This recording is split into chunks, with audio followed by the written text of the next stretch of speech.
Bom dia, meus irmãos. Vocês estão felizes de estar aqui hoje? Sim ou não? Como é que está teu coração aí? Que bom que você veio, que bom que você conseguiu chegar aqui. Imagino que para alguns tenha sido uma luta. Sim ou não? Vencer a cobertinha, né? Tirar ela de cima de você, sentar na cama, deve ter sido para alguns um desafio. Mas que bom que você está aqui. E eu quero, nessa manhã, com a ajuda e a graça do Senhor, anunciar para vocês aquilo que a palavra nos orienta, né? E eu queria pedir você para, se você puder abrir tua Bíblia aí, num texto que está em 1 Coríntios, capítulo 15, verso 1 e 2. Se os irmãos puderem projetar esse texto aí. 1 Coríntios 15, 1 e 2.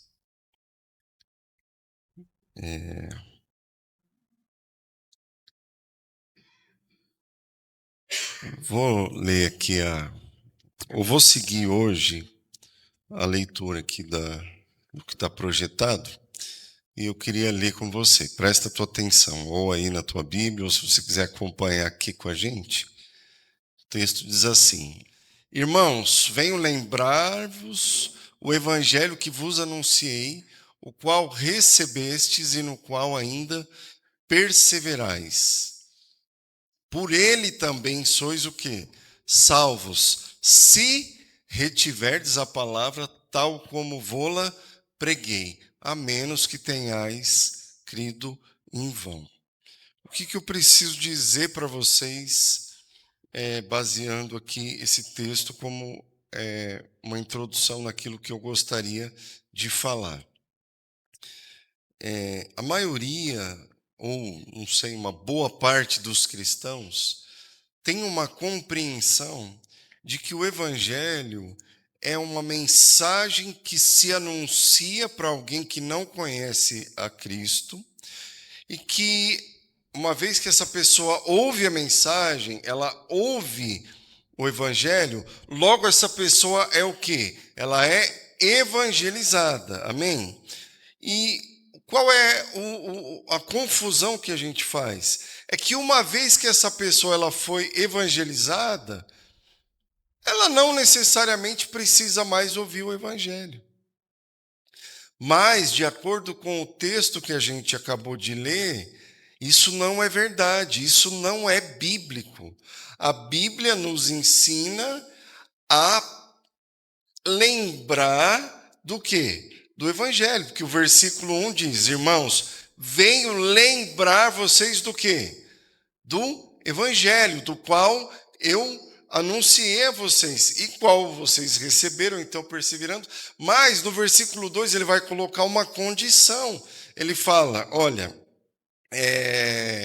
por ele vocês são salvos. Só que em seguida tem o quê? Uma condicional. Se vocês retiverem o quê?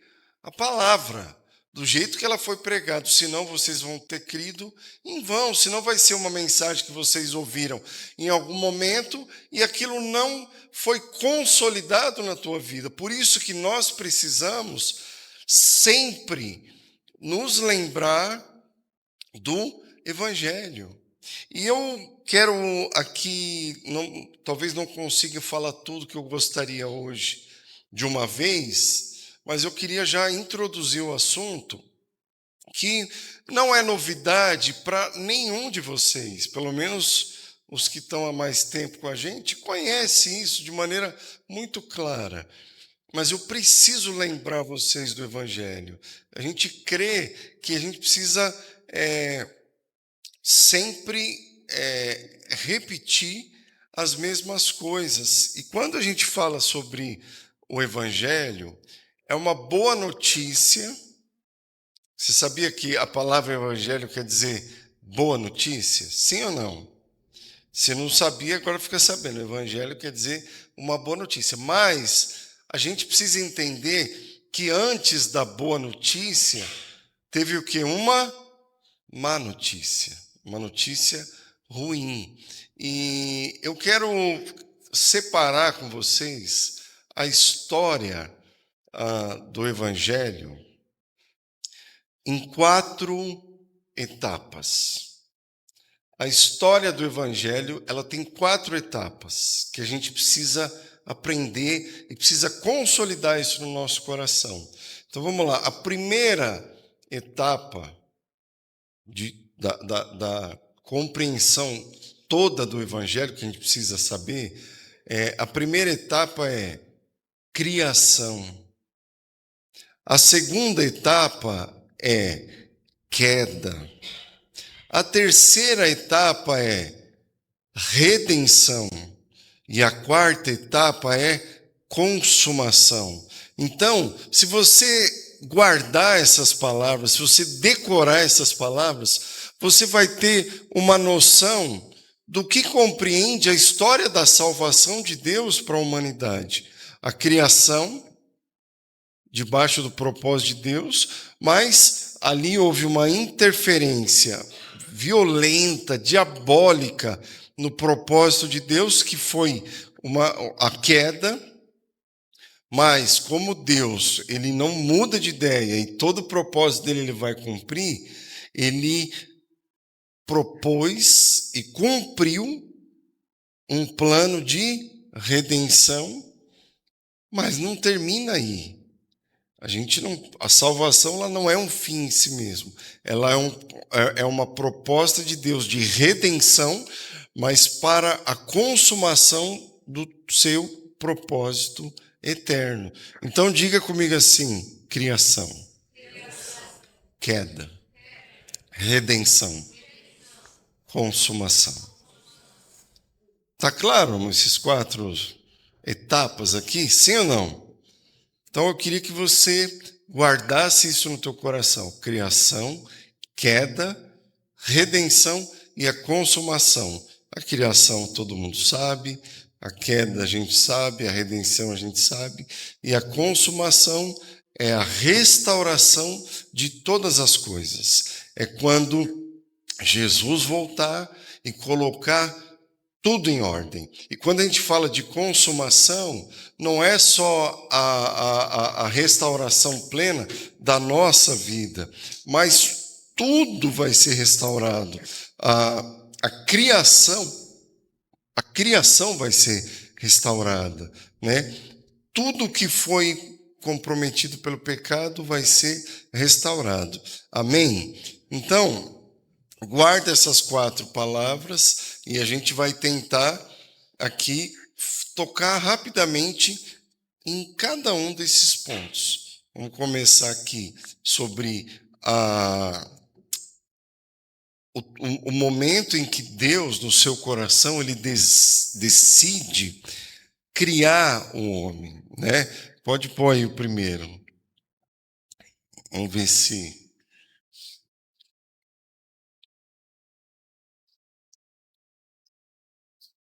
Eu acho que talvez você não vai conseguir enxergar o texto, porque nem eu estou conseguindo, está muito pequeno. Mas volta ali Existe um tempo na história que a gente não consegue mensurar. Existe um momento na história que é antes da criação de todas as coisas. Mas, mesmo que nós não consigamos identificar quando foi esse tempo ele existiu no que chama de eternidade. Existe uma eternidade futura, a gente pensa que eternidade é só o que é futuro, mas existe também uma eternidade passada. Eu quero ler com vocês aqui o texto de Efésios, capítulo 1, versos de 1 a 3. A tradução que eu estou lendo aqui é a NVI, que diz assim... Vamos lá. Aqui tá. Bendito seja o Deus e Pai do nosso Senhor Jesus Cristo, que nos abençoou com todas as bênçãos espirituais nas regiões celestiais em Cristo. Porque nos escolheu nele quando? Antes da criação do mundo, para quê? Para sermos o quê? Santos e sem culpa diante dele em amor, ou seja, santos e irrepreensíveis diante dele em amor. Então, esse é o momento da história que a gente não consegue, é o que a gente chama de eternidade passada. E aí, se você vê ali no desenhozinho aí, a gente vai ver um gráfico que trata de uma linha do tempo. Então, aqui a gente acabou de falar do momento onde Deus, no seu coração, escolheu criar um homem. Aí, agora, existe o momento onde o homem entra na história, que é o que nós chamamos naquele primeiro estágio da história do Evangelho, que é o que a gente chama de criação. E a gente vai ver esse relato da criação onde? Gênesis capítulo 1, versículo 27 e 28, que diz assim: então, Deus criou o ser humano à sua imagem, a imagem de Deus o criou. E homem e mulher os criou. E Deus os abençoou e lhes disse: sejam férteis e multipliquem-se, encham e subjuguem a terra, dominem sobre os peixes do mar, sobre as aves do céu, sobre todos os animais que rastejam sobre a terra. Até aqui tá bom. Se puder voltar lá no nosso gráfico, a gente vai entender que aqui Deus, ele cumpre aquilo que ele planejou no seu coração lá na eternidade passada. Aqui ele põe o plano em ação. Deus, ele cria o homem, só que ele não cria de qualquer jeito. Ele cria o homem conforme a sua imagem e semelhança. O que quer dizer essa imagem e semelhança? Meus irmãos, nós precisamos entender isso, que vai fazer toda a diferença na nossa compreensão do Evangelho.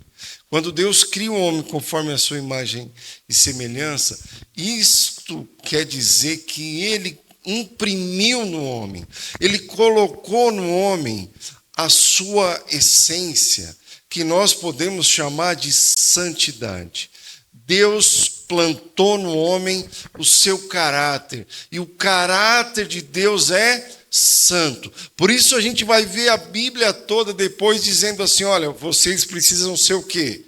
Santo, porque eu sou santo. Então, a gente que vê aqui que Deus, ele criou o homem conforme a sua imagem e sua semelhança. O homem foi criado em santidade, com o caráter de Deus, a essência de Deus. Tudo aquilo que Deus tinha de bom, ele foi lá e colocou no homem. Mas não só isso, ele colocou no homem a capacidade, porque quando diz que homem e mulher ele criou, ele ali estabeleceu o princípio da unidade, do casamento.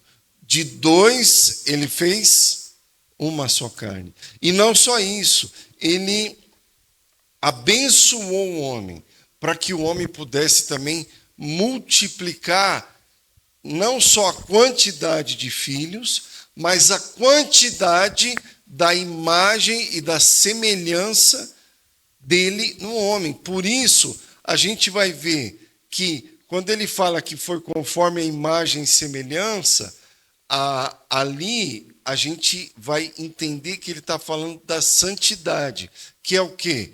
Nós chamamos de qualidade. E essa qualidade representa a imagem e semelhança em unidade.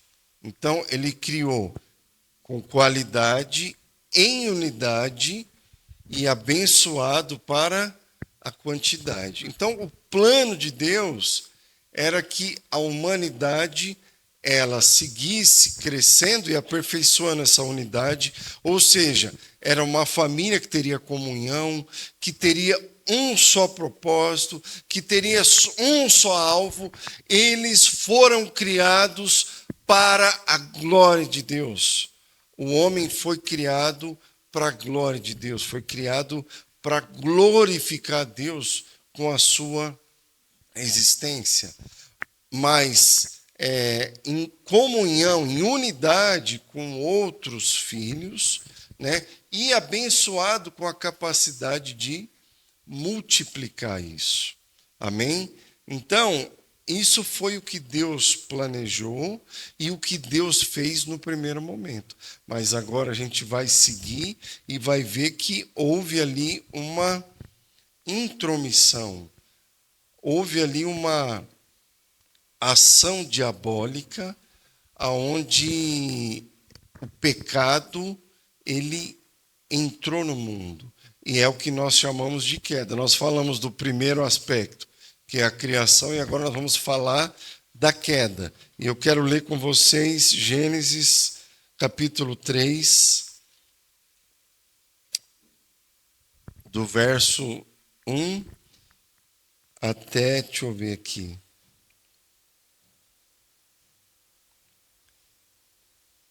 até o 7. Ora, a serpente era o mais astuto de todos os animais do campo que o Senhor tinha feito. Esta perguntou a mulher: foi isto mesmo que Deus disse? Não comam de nenhuma das árvores do jardim? A mulher respondeu à serpente: podemos comer do fruto das árvores do jardim. Mas Deus disse: não comam do fruto da árvore que está no meio do jardim, nem toque nele, do contrário vocês morrerão.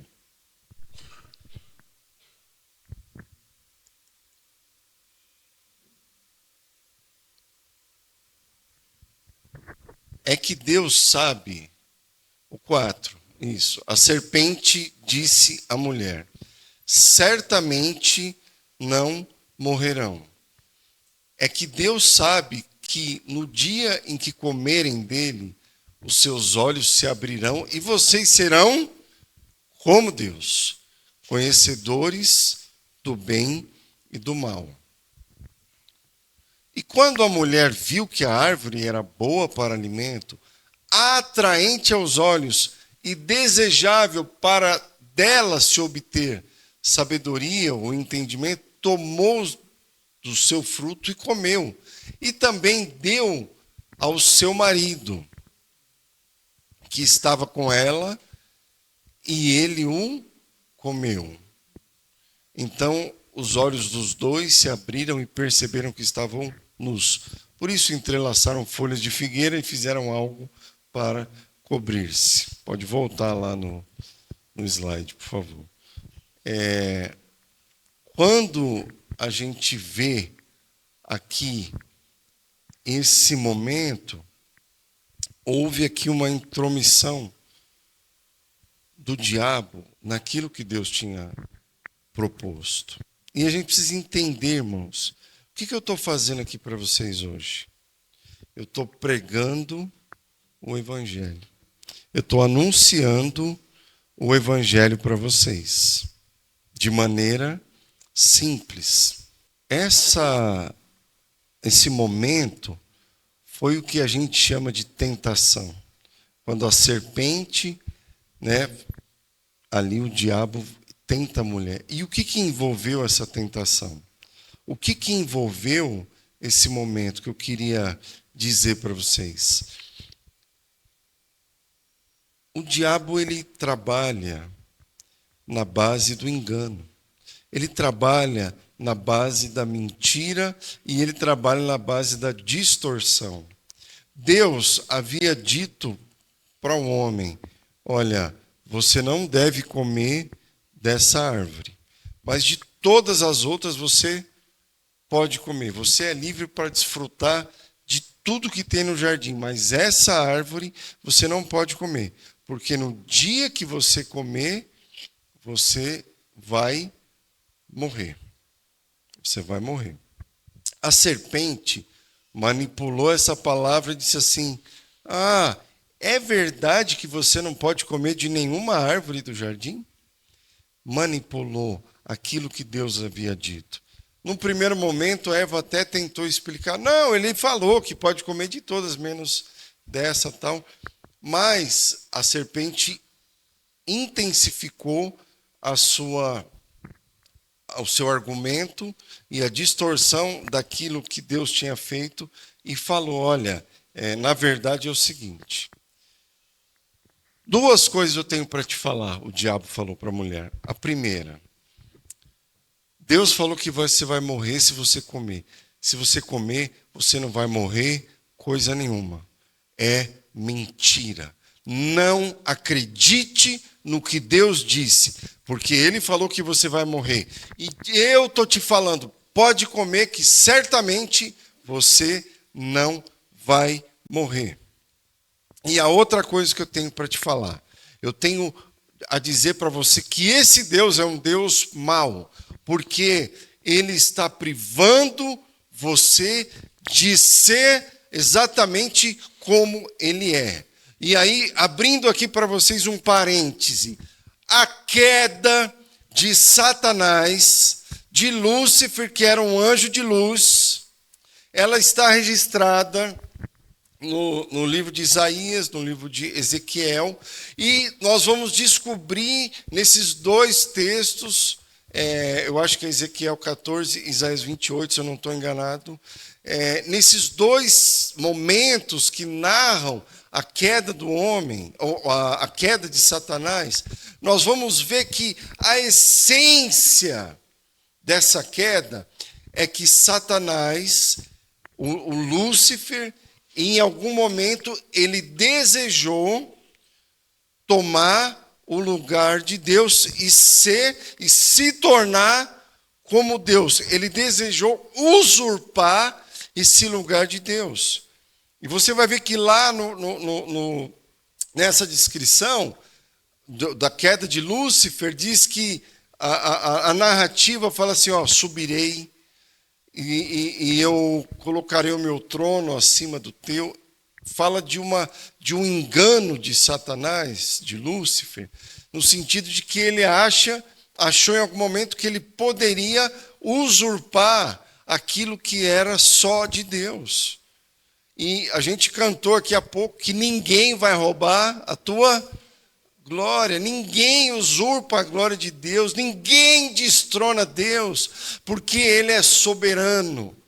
Ele está sentado num alto e sublime trono, cheio de autoridade, mas o engano entrou no coração de Lúcifer e ele achou que ele poderia usurpar. E ele caiu, ele se apartou de Deus, semeou esse engano em 1/3 do céu, dos anjos. E o que aconteceu?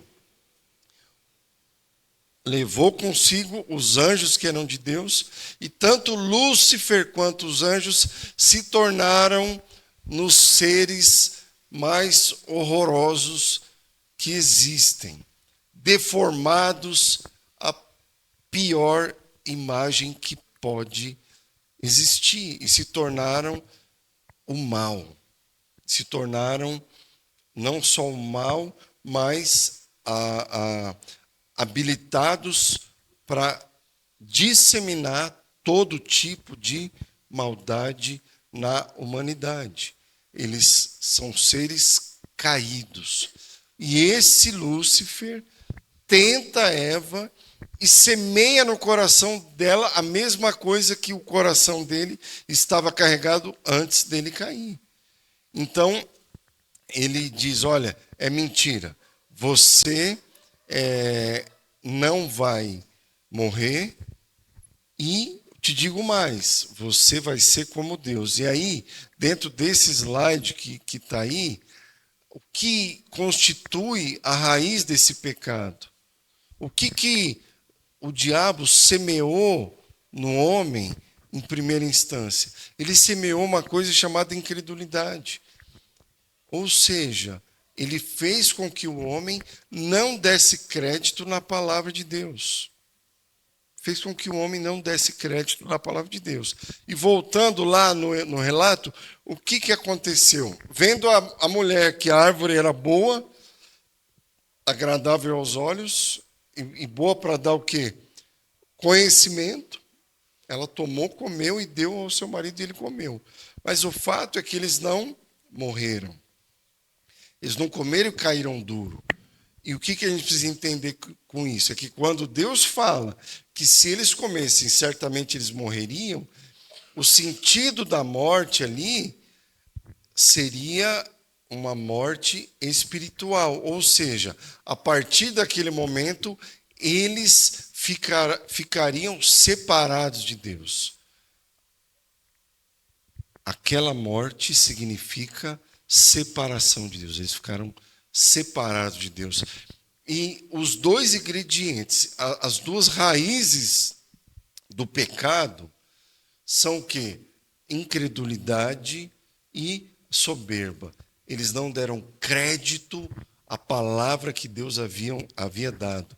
E eles pensaram de si mesmo mais do que convém, porque a semente foi: se você comer, você vai ser como Deus. Sereis como Deus. Você vai se tornar Deus.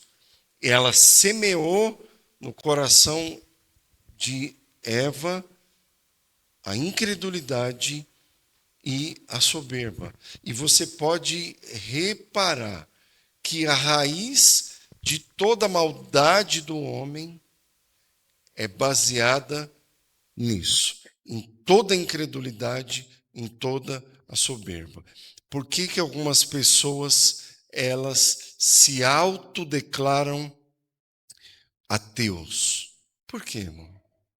Sabe por que é ateu? Porque não acredita na palavra de Deus, porque não dá crédito. Mas por que tem, por exemplo, cristão que mente? Porque ele não dá crédito à palavra de Deus. A Bíblia nos diz que os mentirosos não herdarão a terra, eles não vão alcançar a eternidade, eles não vão ser salvos. Por que tem gente no meio da igreja que mente? Estou dando um exemplo. É porque essa pessoa ainda está com uma raiz muito forte de incredulidade no seu coração. Por que as pessoas elas rompem com relacionamentos? Por que as pessoas têm dificuldade de perdoar umas às outras? Por que as pessoas têm dificuldade de considerar, por exemplo, uma opinião ou um conselho na vida do outro? É porque essas pessoas elas estão carregadas ainda de quê? De orgulho no seu coração. Então, você percebe que a raiz de todas as coisas é o orgulho, é a incredulidade. E a gente vai perceber que essa raiz, essa incredulidade, esse orgulho, vai escalando, vai produzindo outras coisas na nossa vida, vai produzindo egoísmo, vai produzindo uma vida independente, aonde tudo o que eu faço, tudo o que eu penso, tudo o que eu falo, já não está mais baseado naquilo que Deus pensa, no que Ele acha. É importante a gente lembrar, naquele primeiro momento, quando nós falamos sobre a criação, é que todo padrão de vida, todo padrão de moralidade, todo padrão, todo conceito do que é o jeito de viver estava totalmente alinhado com a vontade de Deus. O homem tinha conhecimento pleno da vontade de Deus, e ali então ele se sujeita a Deus, ele ouve Deus, e ele se movimenta, ele pensa, ele fala, e ele age baseado naquilo que Deus pensa, porque a revelação lá em Romanos vai dizer que a vontade de Deus, ela é o quê? É boa, perfeita e agradável. Mas a boa, perfeita e agradável vontade de Deus, ela só não ficou boa, perfeita e agradável depois de Jesus. Não, a vontade de Deus é boa, perfeita e agradável desde toda a eternidade. Amém? E o homem se movia assim, mas quando o homem peca, ele se separa de Deus, e então ele perde totalmente essa referência, ele perde totalmente essa noção do que é um estilo de vida em justiça. A partir desse momento da queda, o homem passa a se movimentar, a viver baseado na sua própria razão. O padrão de moralidade, o padrão de justiça passa a ser tudo aquilo que ele mesmo acha. Só que um homem caído, ele vai ter um padrão de justiça caído. Um homem caído, ele vai ter um padrão de moralidade caído. Um homem caído, ele vai se movimentar para atender às demandas do seu próprio ego. Um homem caído não tem outro objetivo a não ser adorar a si mesmo, porque o homem foi criado com um dispositivo de adoração, de glorificação. Ele foi criado para adorar, para glorificar, e ele cumprir esse propósito de adorar e de glorificar ao Deus Criador. Por isso ele tinha comunhão com esse Deus, e ele glorificava, ele adorava esse Deus. Com esse rompimento, com essa morte, o que aconteceu? O homem passa a substituir Deus por si mesmo. Então ele passa a adorar, a buscar a sua própria glória, a satisfazer os seus anseios, os seus desejos. Por isso, ele se torna egoísta. E aí, hoje, os estudiosos, eles vão aprofundando a compreensão dos problemas da humanidade, tudo para chegar num lugar só, num homem caído. O que é um narcisista? É um egoísta, é alguém que está caído, que se move baseado na sua razão. Ele anda para onde aponta o seu nariz. E isso faz com que as pessoas não considerem nada a não ser a sua própria razão. A razão do ser humano caído se torna o seu Deus, o seu ídolo. Ele vive para satisfazer a sua própria razão. E ele se torna totalmente independente de Deus. Ele rejeita qualquer tipo de submissão. Se torna independente, se torna insubmisso, se torna desobediente, se torna o quê? Rebelde. Por quê? Porque o homem, ele é incapaz de considerar a autoridade de Deus em qualquer esfera. Por que hoje nós estamos sendo assolados por uma ideologia aonde não existe mais verdade absoluta? Porque um homem caído, ele vai caminhar a passos largos para o inferno. E o reino de Deus, ele vai na direção oposta de tudo isso que a gente está vendo. A gente vai entender lá na frente depois.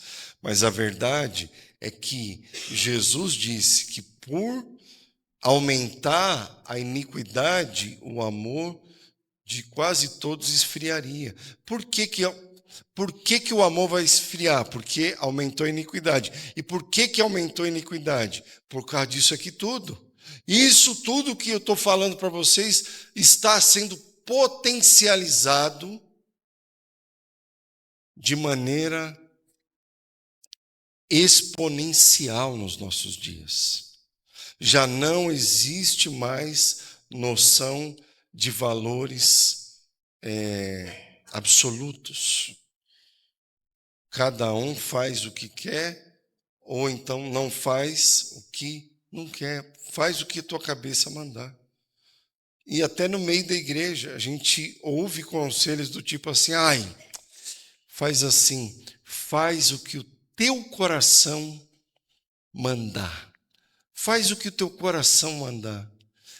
Como um coração caído consegue fazer uma coisa justa? Não tem como, irmãos, porque está caído. Isso aqui eu estou falando é da raiz. Essa era a minha e a sua condição. Quem aqui nasceu de novo? Levante a mão. Então deixa eu dar uma notícia para você. Guarda isso aqui no teu coração. Guarda isso que eu vou falar para você. Nós nascemos de novo, mas até o momento da consumação e da glorificação, nós vamos lutar com todas essas coisas até aquele momento. Sim ou não? Essas coisas não nos assediam dia após dia, irmãos? Sim ou não? Por que nós precisamos, segundo o que Jesus falou, né? Mortificar a carne é o quê? É mortificar isso aqui tudo. Negar a si mesmo. O que é negar a si mesmo? É negar isso tudo. É isso, meus irmãos. É isso. E aí, qual é o fruto, o resultado? Vou dar aqui alguns exemplos da consequência dessa raiz, dessa incredulidade, desse orgulho, dessa altivez, dessa soberba, que vai gerar esse egoísmo, que vai fazer com que a gente busque satisfazer apenas as demandas do nosso próprio coração.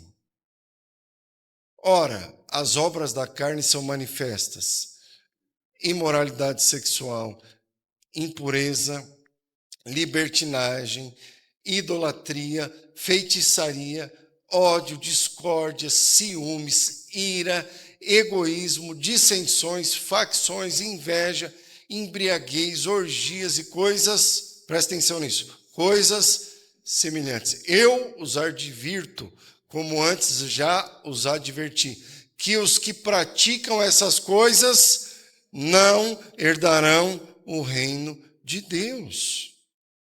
Não herdarão o reino. Essa palavra, presta atenção, essa palavra, ela é uma palavra para o ímpio. Esse texto é um texto do livro de Gálatas. Você sabia que Gálatas era uma igreja? E que essa parte do texto que está no livro de Gálatas foi escrito para uma igreja. E nesse texto está escrito essas coisas. Que quem pratica essas coisas, sendo ímpio ou sendo crente, não herdarão o reino de Deus. Porque eu queria, se desse para voltar naquele slide, que tem lá um círculo. Eu acho que está antes. É importante a gente entender isso daqui, irmãos.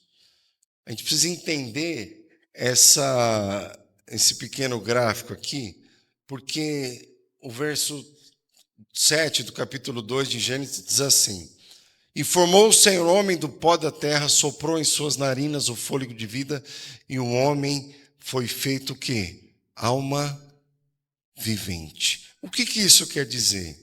Que nós somos seres, como os estudiosos dizem, tricotômicos. O que quer dizer? Corpo, alma e espírito. Existem alguns estudiosos que não creem assim. Tem alguns estudiosos que eles vão crer, não sei baseado em quê, que nós somos dicotômicos. Nós somos só o corpo e alma e espírito é tudo uma coisa só. O ser interior, na cabeça de alguns, é uma coisa só. Segundo o entendimento que nós temos da Bíblia, Não é assim. Nós entendemos que nós somos corpo, alma e espírito. O cântico de Maria, quando recebeu a notícia de que ia gerar Jesus, foi o quê? Minha alma engrandece o Senhor e o meu espírito se alegra em Deus, meu Salvador. 1 Tessalonicenses, capítulo 5, versículo 23, diz: seja conservado íntegro e irrepreensível o vosso espírito, alma e corpo na vinda do nosso Senhor Jesus Cristo. Então, para nós, são coisas distintas. O que é o nosso corpo? É esse invólucro, é essa coisa. Alguns mais bonitos, outros também bonitos, um pouco menos talvez, não sei, aí vai do gosto de cada um. Mas aos olhos de Deus, você é belo, amém? Ainda que para mim você seja um feioso, mas para Deus, você é belo, amém? Você é belo, você é bela. O problema é que os meus olhos ainda não foram todos redimidos, amém? Por isso que eu, às vezes, ainda consigo ver feiura. Mas Deus, Ele só vê beleza. Então, o corpo é isso daqui. É o rim, é o fígado, né? É o coração, o órgão, é o pâncreas, é os músculos, é os membros, é isso aqui é o corpo. A alma é a nossa mente, é os nossos pensamentos, é a nossa vontade, as nossas emoções. E o espírito é aquilo que une o homem a Deus. O nosso espírito, aquele que nasceu de novo, ele tem um espírito conectado com Deus. E nós precisamos voltar atrás. Quando o homem vivia ali antes da queda com Deus, ele se relacionava com Deus baseado no seu espírito. O elo de comunhão com Deus era no espírito, não era na alma. Era no espírito. Então, consequentemente, a alma e o corpo, eles eram governados, eles eram alimentados e direcionados por essa conexão no espírito do homem com Deus. Isso é muito importante a gente entender. O homem, ele se relacionava era no espírito. E a sua alma, as suas emoções, elas eram governadas pelo Espírito. Os seus pensamentos eram governados pelo Espírito, porque estava conectado com Deus. As suas intenções, as suas motivações, as suas ideias, os seus pensamentos, os seus planos, tudo isso era saudável, tudo isso era sano, era pleno, porque estava conectado com Deus. Só que, quando o homem cai, o que aconteceu? Esse espírito, ele é suplantado, esse espírito, ele é adormecido, esse espírito, ele é totalmente colocado de lado, e ele perde essa conexão com Deus, o homem perde essa ligação com Deus, e a partir daí, o homem passa a se mover baseado na sua alma, é aquilo que eu falei, o seu padrão de moralidade agora já não é mais o espírito, agora é a sua alma. Então, ele se move pelo seu sentimento, entendeu? Pelo seu sentimento. Você vê hoje, tem pessoas que elas olham uma árvore bonita e elas acham que elas estão se apaixonadas por aquela árvore. E ela quer, inclusive, casar com aquela árvore. Por quê? Porque ela está sendo baseada pelo teu sentimento, pela sua alma. Quantas coisas, agora faz aí um exame, aí, uma avaliação.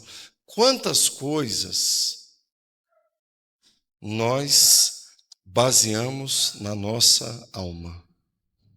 Isso aqui alma é um nome bonito para o que a Bíblia chama de carne. Por isso que nós precisamos o quê? Crucificar a nossa carne, que é o quê? É um processo de negação dessa alma para que o espírito seja fortalecido e a gente volte, a gente vá retornando para aquela essência lá de trás. Até o momento que nós viveremos isso na plenitude. Amém, meus irmãos? Segue aí, já estou terminando a primeira parte aqui. Avança aí mais um pouquinho. Isso. Mais um. Para frente. Aí. Você percebe que naquela linha de talvez uma linha cronológica, quando o pecado entrou no mundo, houve ali um rompimento, e a partir de então, o homem passa a viver um processo de decadência. Ele vai decaindo, ele vai se transformando no que de pior pode existir na humanidade. Por isso que a gente hoje vê a maldade se aumentando. É justamente por causa que nós vivemos, presta atenção nisso, irmãos, nós vivemos num mundo caído. E nós vivemos num mundo onde as pessoas estão caídas.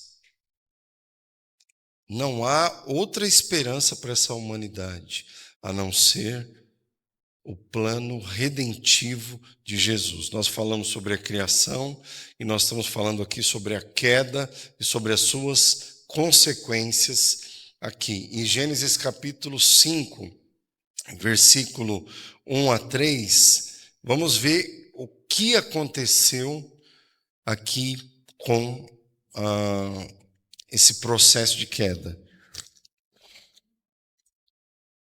Esse é o registro dos descendentes de quem? De Adão. Quando Deus criou o ser humano, a semelhança de Deus o fez. Homem e mulher os criou. Quando foram criados, ele os abençoou e os chamou seres humanos. Aos 130 anos, Adão gerou um filho à sua semelhança, conforme a sua imagem, e o chamou Sete. O que isso quer dizer? A partir da queda, a imagem e semelhança de Deus foi perdida. O homem perdeu a capacidade de viver num relacionamento de amor, de comunhão, de obediência e compreensão do propósito de Deus. Ele passou a se mover baseado em si mesmo. E a partir da descendência de Adão, todos foram criados conforme a sua semelhança. O que isso quer dizer, irmãos? Que Adão gerou um filho à semelhança da queda, à semelhança do pecado. Ou seja, é aquilo que eu sempre falo, né? Adão foi lá e apagou a luz. A partir daí, todo mundo nasce aonde? No escuro. É isso que aconteceu. Adão apagou a luz e aí todo mundo nasce no escuro. E qual as consequências desse pecado? O homem perdeu aquela santidade, ele perdeu aquela quantidade, ele se tornou separado de Deus e morto espiritualmente. Ele já não se movia mais baseado na vida de Deus. Amém, irmãos? Só mais segue só mais Eu queria falar aqui, encerrar falando hoje sobre qual é a pior consequência da queda. Qual é o ápice da degradação da humanidade, aonde que um homem chega a partir da queda. E não é onde ele chega, é onde ele nasce. Todos nós nascemos nessa condição, né? Romanos capítulo 3, versículo 10, e depois nós vamos ler o 3, e diz assim: como está escrito, não há nenhum justo sequer. Pode seguir. Não há ninguém que entenda, ninguém que busque a Deus.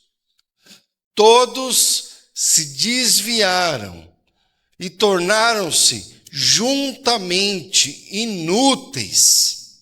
Não há ninguém que faça o bem, e não há nenhum sequer. A garganta deles é um túmulo aberto com a língua engano. Veneno de víbora está nos seus lábios. Isso é um adágio, não dá para explicar muito aqui. Mas o fato é que todos estão separados de Deus. Todos perderam, eles perderam a habilidade ou a condição de filhos de Deus. Ninguém mais, a partir da queda, é filho de Deus.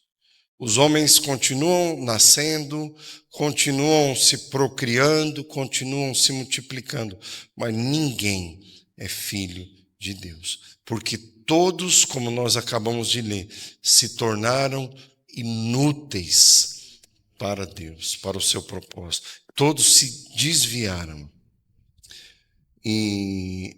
Mas tem mais um texto aí, eu acho que o 23.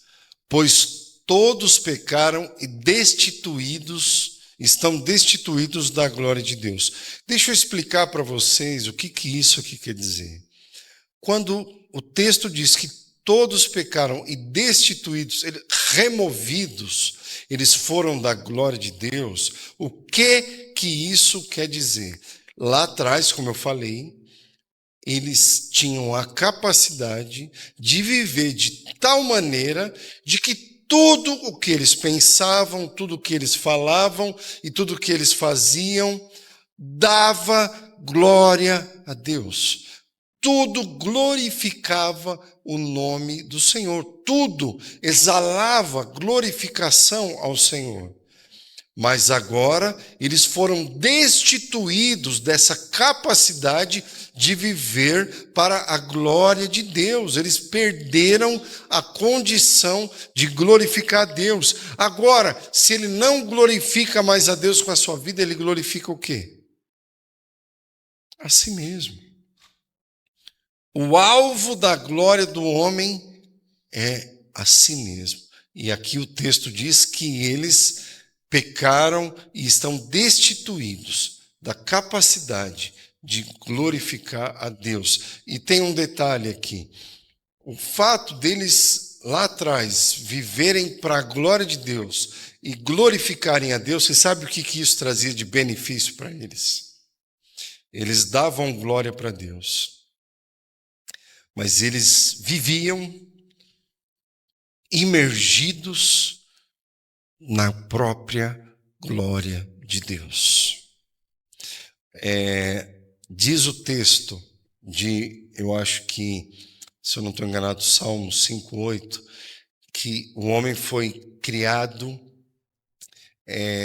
um pouco menor do que os anjos, e de glória ele foi coroado. Esse salmo vai dizer que lá na criação, o homem, ele foi vestido de glória, ele foi envolvido de glória. O homem não estava nu. A vestimenta do homem era a própria glória de Deus. Ou seja, tudo nele expressava a glória de Deus, a manifestação de Deus na vida dele. Então, meus irmãos, o que nós precisamos entender? A gravidade do que o pecado causou. Porque muitos de nós ainda temos uma mentalidade de que a gente ainda é bom, de que o homem é bom. Mesmo, fala assim, mesmo quando eu não conhecia Jesus, eu era uma pessoa boa. Não. E agora, quando eu recebi Jesus, Jesus veio dar uma melhorada em mim. Ele veio dar um upgrade em mim. Não, amado. Eu queria lembrar você o seguinte: todos nós estávamos mortos. Estávamos mortos. E Ele nos deu vida e a possibilidade de restaurar essa glória, de restaurar tudo aquilo que foi proposto no começo. Agora, você acha que é possível a gente abortar esse processo no meio do caminho? Sim ou não? Sim ou não, irmãos? É possível. É possível. E a gente, em algum momento, vai aprofundar a nossa compreensão nisso. Mas eu queria encerrar aqui hoje, né? Que você vai embora para casa pensando, fala, meu Deus, aonde que chegou o negócio? A coisa ficou estragada, ficou ruim, não tem jeito. Mas depois a gente vai ver que Jesus entra na história, restaura todas as coisas, faz tudo novo, nos leva de volta a esse propósito, até aquele dia que nós vamos ser totalmente transformados. Porque, irmãos, Jesus na cruz, Ele aniquilou essa condição, Ele aniquilou o pecado, Ele tirou o pecado, Ele colocou sobre si, né, o pecado, Ele se fez maldito por nós e Ele cumpriu toda a justiça. Ele foi pleno no cumprimento da vontade de Deus e nos deu, através da sua graça, a possibilidade do retorno. A gente precisa falar dessa má notícia, de tudo isso, mas na próxima vez que eu compartilhar, a gente vai poder ter aqui essa maravilhosa notícia de entender o que foi que Ele fez por nós e como nós devemos e podemos prosseguir na nossa vida. Nós precisamos nutrir o nosso espírito de fé para essas coisas. Amém, meus irmãos? Eu queria animar você a ir para casa e olhar isso. Depois a gente pode disponibilizar isso lá para você. Olha, medita em cada texto, fala, olha só o que aconteceu, olha como o pecado estragou a gente, mas como Deus também é poderoso para nos restaurar. Amém, irmãos? Podemos orar aqui para encerrar esse tempo?